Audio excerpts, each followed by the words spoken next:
high-tech marriage, and Minnesotans deserve the same right. Senator Marty, I watched this commercial at home last night on YouTube also, and they say that you're trying to impose gay marriage on Minnesota. What do you want to say to that? I say that's pretty sad interpretation on their part. My marriage is something they say they would really respect. My wife and I have been married almost 30 years now. Our son's graduating from college, our daughter's in divinity school, wonderful kids, wonderful family, the kind of thing they say they respect, but they're not about respecting families and marriage. They're out preventing other marriages. And they're the ones who want to impose their will on others. They want to say, you cannot marry the person you love. We're not trying to do that. I don't want to impose gay marriage on anybody. I want people to choose their own partners in life. And frankly, they can't win at what they're trying to do. Not only are they the wrong side of history in terms of legalizing gay marriage, but they can't stop loving couples from falling in love.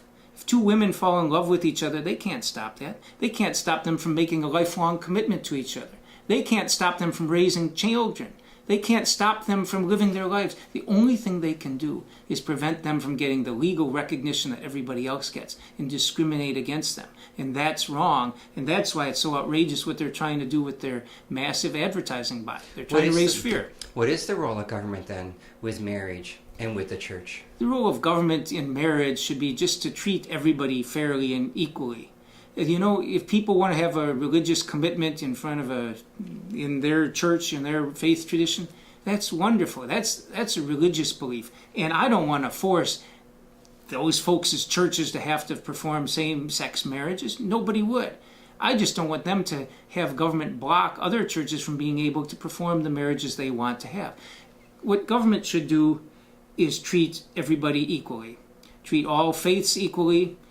And just as when the U.S. Supreme Court said that you cannot have laws banning interracial marriage, which some of these same churches 40 years ago were saying was immoral because they couldn't have race mixing, but the same arguments they used 40 years ago against interracial marriages they're using now against same-sex marriages.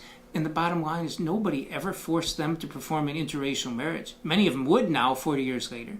40 years from now, many of them will probably perform same-sex marriages. But it's not the government's role to prohibit. That's the worst thing government can do. The most intrusive thing government can do is tell churches who they can or cannot marry.